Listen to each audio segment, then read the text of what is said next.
So yeah, by this time, Malcolm X had moved back to Boston, and he had started up a breaking and entering ring with Sophia and Shorty. And they were thick as thieves. And Malcolm X said that he became the leader by playing a game of Russian roulette. And he had pointed the gun at his head and he had clicked it like 3 straight times. And this was to freak them out. This was to make them feel that somehow he was the crazy one, that he wasn't afraid to die. And this instantly put him in the leadership role. And they all looked amazed at him. And Sophia's little sister, which was one of the burglars, she started calling him Mr. Red, or Mr. Malcolm X. Yo, and they thought he was crazy. So whenever you want to have a little bit of mind control over the pack, do something crazy. That's the easiest way to get them to respect you. And yeah, they did this whole breaking and entering thing, and they said they would break in on people while they was sleeping. They would break in broad daylight. There were some people that one of his crime homies, he was a lookout kind of, and another one would be in there making it happen. Some people would be finders. And he had run with Shorty, Sophia's sister, and this other light-skinned cat. And they were making it big. They were hitting it off. They were riding around town in the furs, doing their thing. It was open season. Anybody could get this work, and whenever the cops would pull up on them, they just act like they were asking for directions or something. Malcolm X was, that was his thing. So the breaking and entering game was fruitful until he ended up trying to get a watch that had been called into the police department as being reported stolen. He tried to end up getting this repair, which was a specific jewel on it. He ended up trying to get that repaired at a jewelry shop, and they ended up sticking him up right there at the jewelry shop. Caught him. The whole crime ring, all 4 or 5 of them. And they was handing out sentences like it wasn't nothing. He said he got 7 years. Him and his boy Shorty both got 7 years. The little white girls, Sophia and her sister, they got like 1 year, 1 to 5. They probably got out in 1. You know what I mean? So that was kind of the end of that. And then you got Malcolm X, who's now a prisoner, and he's doing his time at Charlestown State Penitentiary. And he's saying that there's, it's tough in there. They don't get running water, you know what I mean? The toilets barely flush type, you know what I'm saying? Just rough. It's a rough place, and they gave him the nickname Satan in prison because when he got locked up in solitary, he'd be in there cussing out God. That was his favorite person to curse while he was locked up. So they gave him that name. And yeah, he was a really nasty, venomous kind of personality when he was getting off them drugs. He had gotten up to like a $20 a day habit on coke. That was his way of kind of hyping himself up to do these breaking and entering jobs. And he's smoking two or so packs a day of cigarettes and whatnot. And finally, his brother, Filbert, I believe it was Filbert, hit him up, and or it was Reginald. Both of them were in the Nation of Islam. This is where he first began to learn about the Nation of Islam. And he ended up getting a letter talking about, this is the true black man's religion. Do you want to know who the smartest black person on earth is? Well, his name is, Elijah Muhammad, and he's a real person, and he's God on earth, and it's just, this is what got Malcolm X into the Nation of Islam. And it was strict. The rules are strict, but he was in communication with Dr. Elijah Muhammad, and he didn't even know how to read or write, really. I mean, he had a very basic understanding of human education, I mean, he said he had a very small working vocabulary, that he only knew street lingo. He didn't know how to write full sentences and whatnot. I mean, he said he could barely write in a straight line, yo. Come on. It got him into the library. He started reading. He started getting his body and mind in order and whatnot so he could join this Nation of Islam. And I'll tell you what, one of the craziest parts of the book, man, to this point has to be the Yaqub's history, which is taught in the Nation of Islam, about how white people were pretty much like bred through a certain eugenics program by this Dr. Yaqub on the island of Patmos. Pretty much it was over an 800-year span, they had bred the recessive gene to the point where they created an entire white person. Insane. They wouldn't allow black to make kids. They would try and bribe the black mother to euthanize the kid and say that it would go to heaven as an angel or something. But they would want black and brown, or brown and brown, or red and brown. They would want this, and this kind of bleached out the black gene, and it created the white person. I thought it was insane. I mean, it's taught in the Nation of Islam, and Malcolm X said his jaw was to the floor. And honestly, when I read it, I was like, whoa.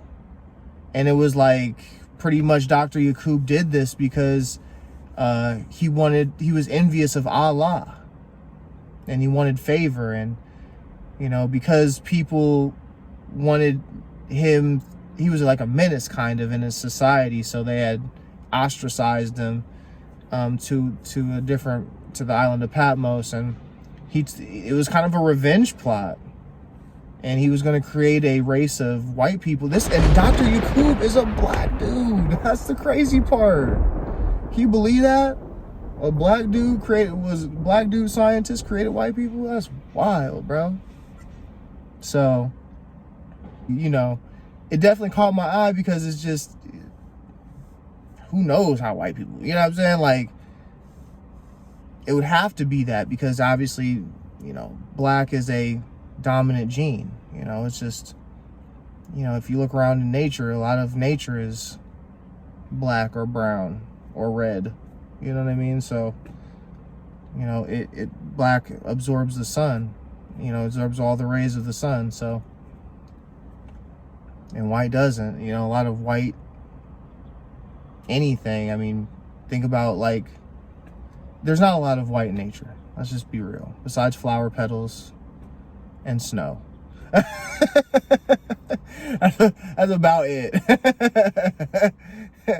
For real. It helped Malcolm X get on the right track. And he revered Dr. Elijah Muhammad as not only a father, but a God-type figure in his life.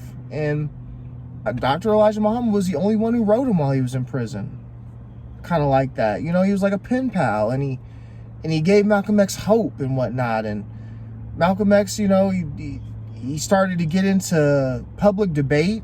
We wonder how Malcolm X became this great public speaker and whatnot, civil rights activist. It started in prison.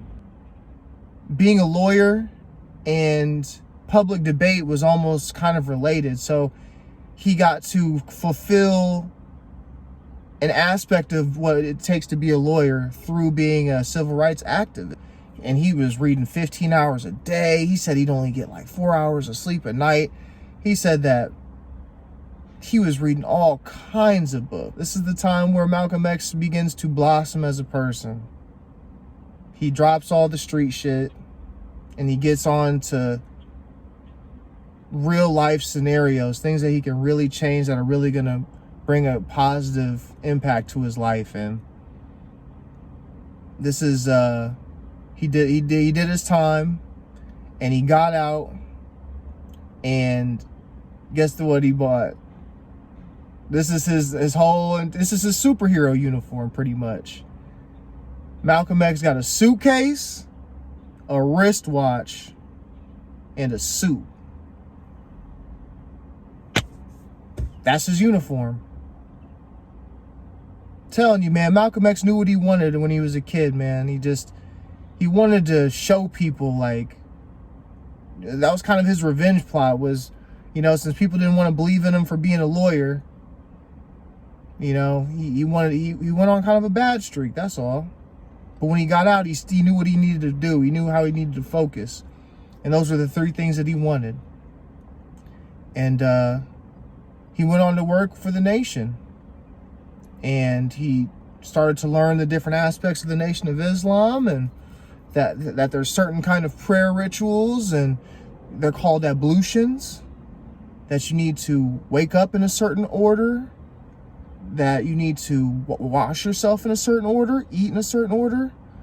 First, the man wakes up, takes care of his, you know, cleansing processes, showers, brushes his teeth, washes underneath his nails, gets his hands, you know, ready. Then he takes a shower to, you know, to fully complete the purification process. And then they pray as a family. Then the woman goes in, then the children go in, they all get purified, and then they go and pray facing east. And that's to show respect towards the other 750 million other Muslims that are in the Middle East. So they face east. Not to be confused with sun worship.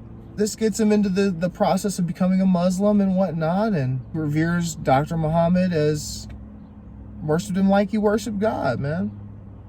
He said all credit, you know, goes to him.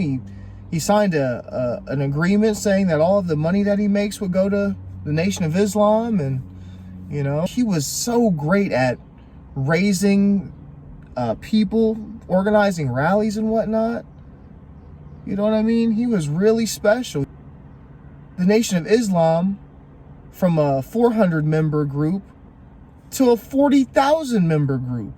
They ain't no group no more. They're an organization. They're a force to be reckoned with.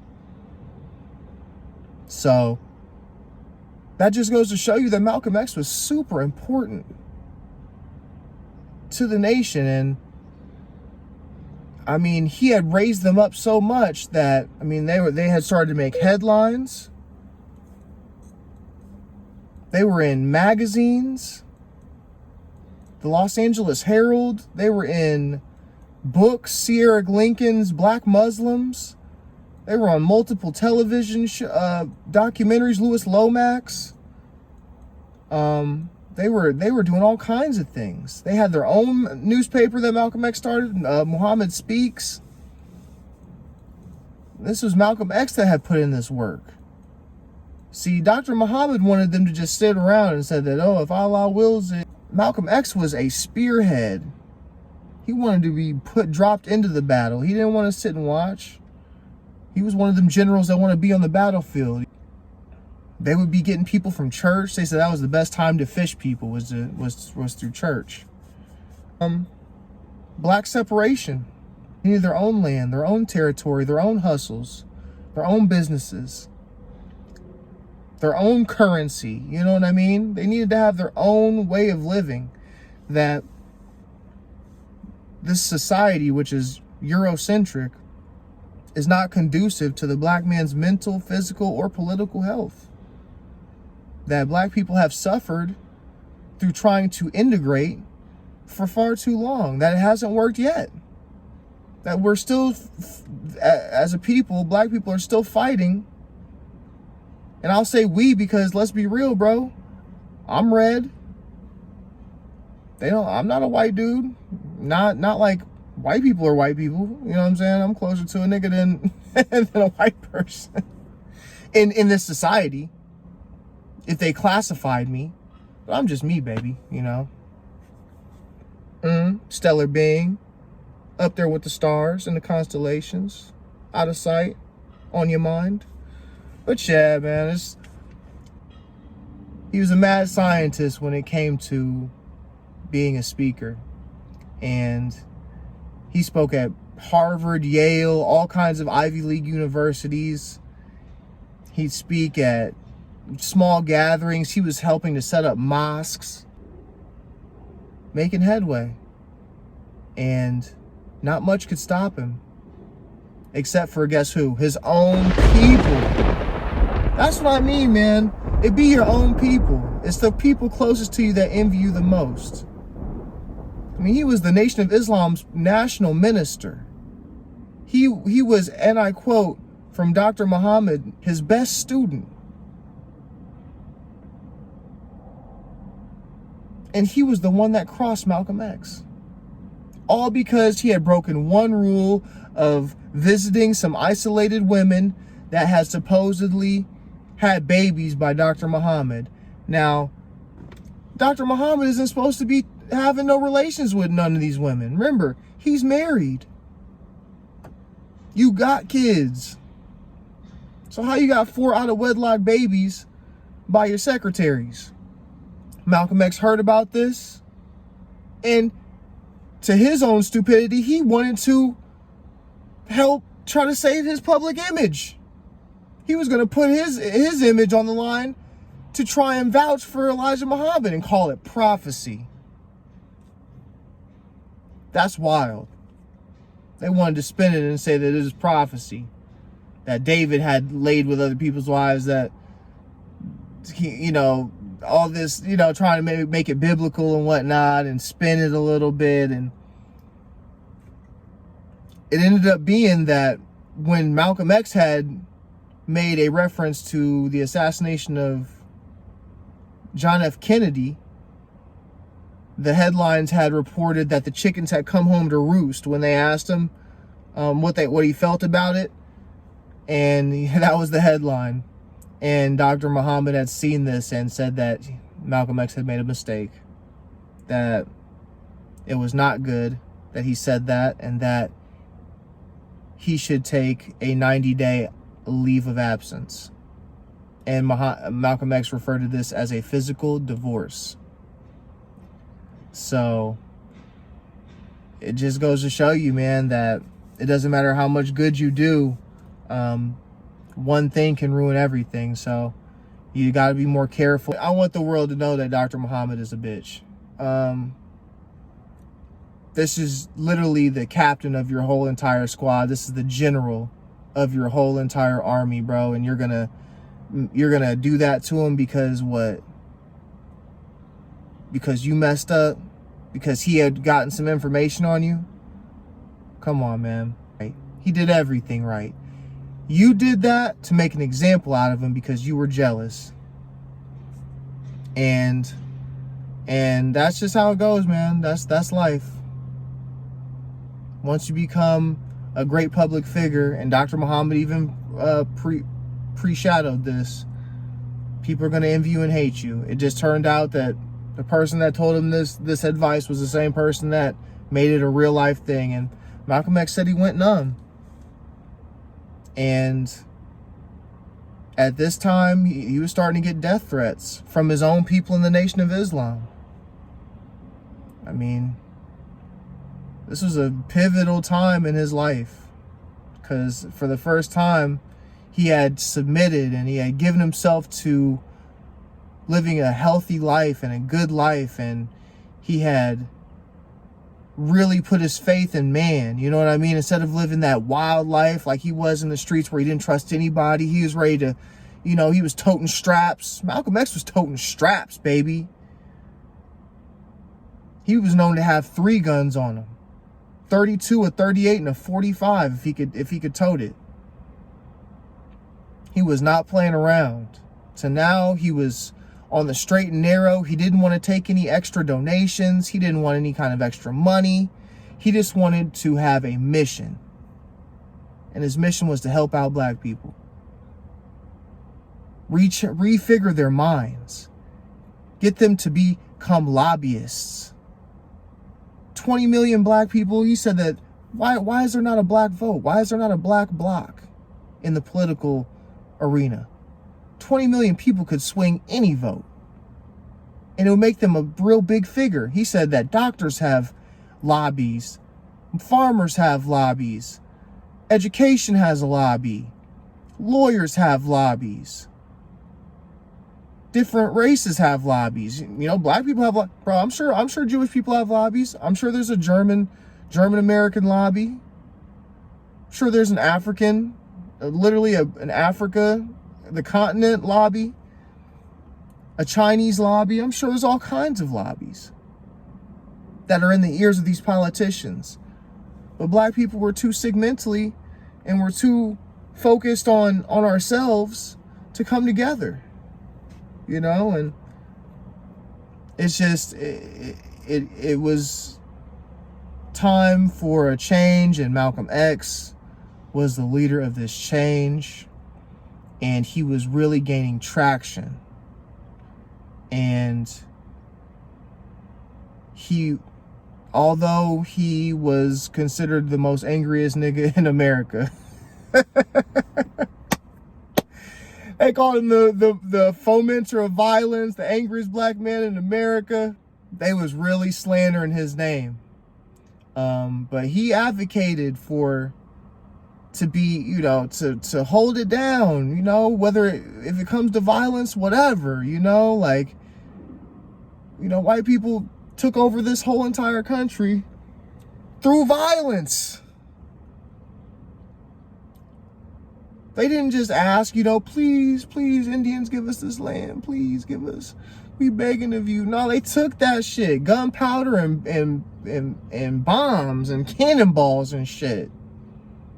All kind of shit. So yeah, it's way more serious than we give it credit. But Malcolm X, he was numb and he didn't know what to do.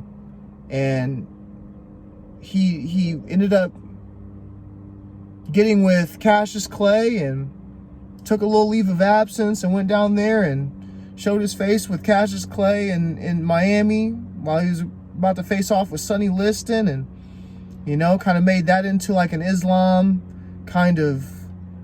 versus Christianity, and this was a chance for Islam to really be on the national stage, athletic arena, and of course Cassius Clay wins, and they consider it a victory for Islam. And it turns out that Malcolm X, a little bit after that, ends up going on his first trip. He starts his own Muslim Brothers Inc., which was his own kind of brotherhood of Muslims and whatnot that was separate from the Nation of Islam. And he said that white people couldn't join. He said that white people, whenever they join a black person's group, although they may have good intentions, they weaken the black person's mission. They weaken their focus. Black people need to have a certain kind of unity, a certain kind of pure attachment to each other.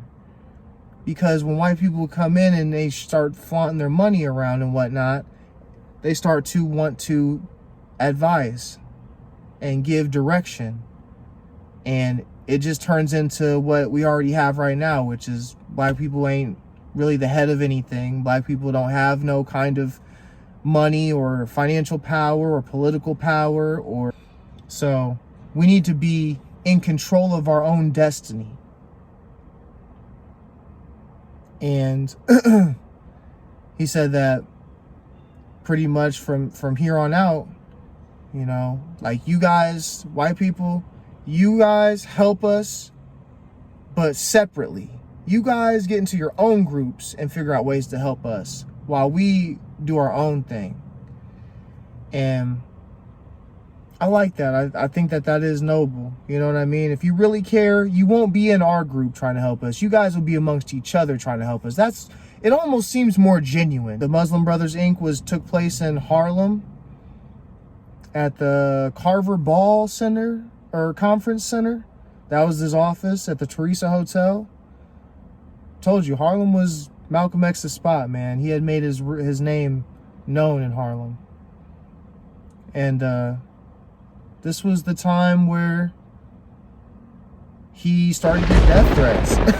he didn't know who was going to kill him. I mean, his own assistants in the Nation of Islam were hired to plant a bomb in his vehicle.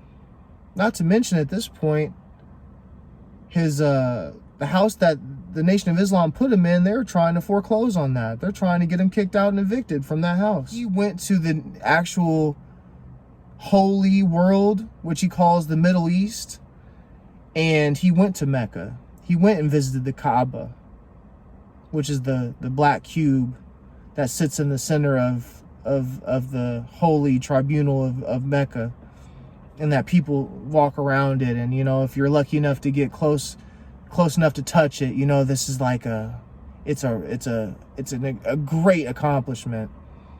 And you have to dress up in a certain kind of garb, and it's called the Isra and the Radal, and they're like towels that you fold over your shoulders, and you have a loincloth, and you wear sandals. Because this is the time where Malcolm X actually found out what it was to be a Muslim in the actual Muslim world.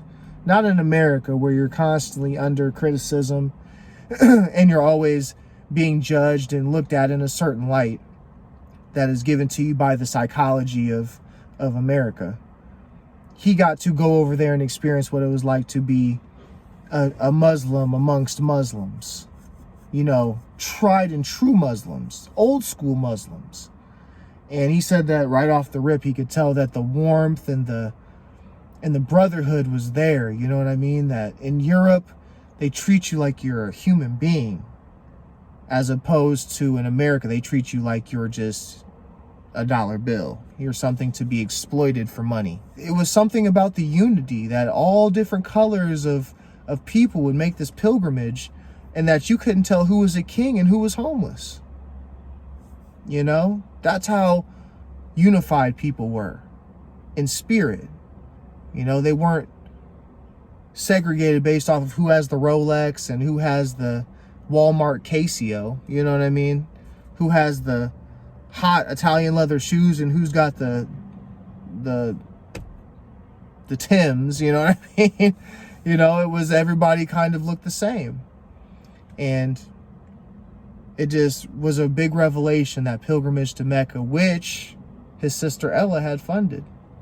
Told you how, I was going to tell you about how Ella was one of his biggest fans and supporters, and she really was a ride or die for Malcolm X, and I really am happy that he had somebody in his corner that, even though she didn't agree with everything he did, that even when he came home with a conked hair, put that congealing in his hair and permed it out, had a zoot suit on like a Mississippi pimp, you know what I mean?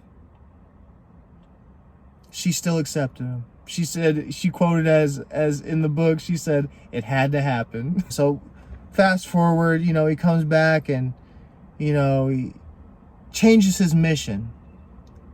And now he calls it the Organization of Afro-American Unity, because when he goes over to these Middle Eastern lands, he sees black people of all different kinds of colors. And it opens his eyes that there's black people everywhere. So he's talking to dignitaries, and he's talking to ambassadors and princes are, the Prince Faisal is letting him stay in his hotel suite while he's getting admitted into Mecca to make his pilgrimage. And, you know, and he's got all these different ride or dies in Africa. And I mean, he's speaking to nations. He has a board of foreign advisors called the Malcolm X Committee. And, you know, they're having him speak at the University of Cairo, the University of Beirut. He's all over the place, doing his thing, spreading how black people need help, how we need to come together. We from out here in Africa all the way back to, we need to make a a effort together to make this change in the world where black people can finally be in their rightful spot as a power. That was Malcolm X's dream, and it got cut short, man. February 21st, 1965, he was shot and killed. Three people had came into his speech that he was going to be giving, and they shot him. Said he got shot like 13 times. I mean, he got shot everywhere, man. He was...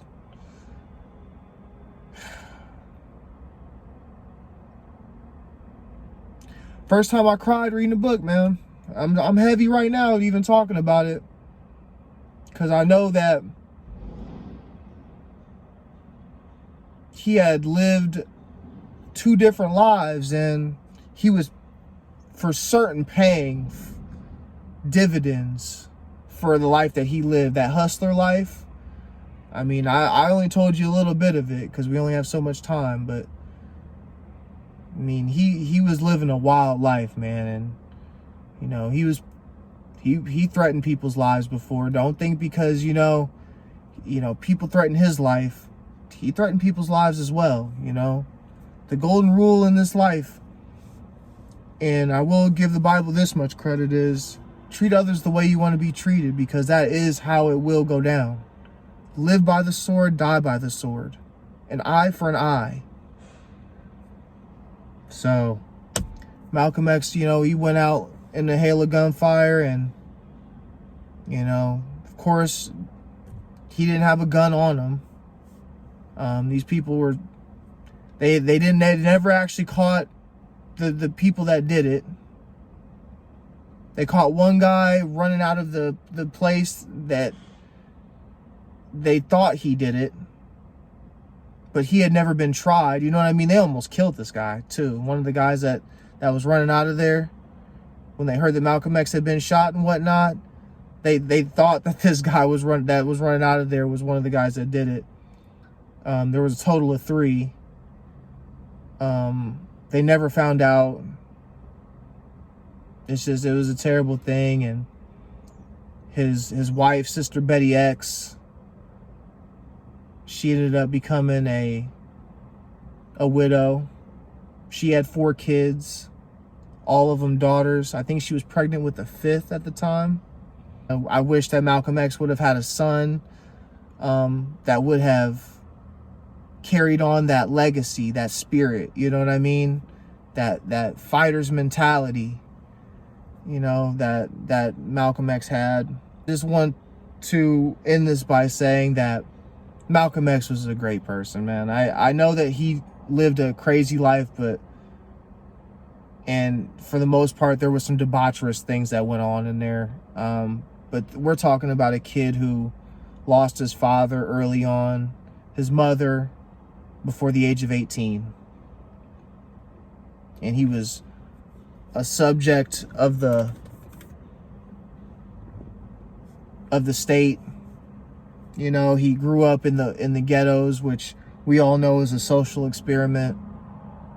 I mean, the jungle. He refers to the ghettos as a jungle. That having to survive in the ghettos is, you know, takes a mental toll on you. It changes up who you are, how you think, what you have to do to survive.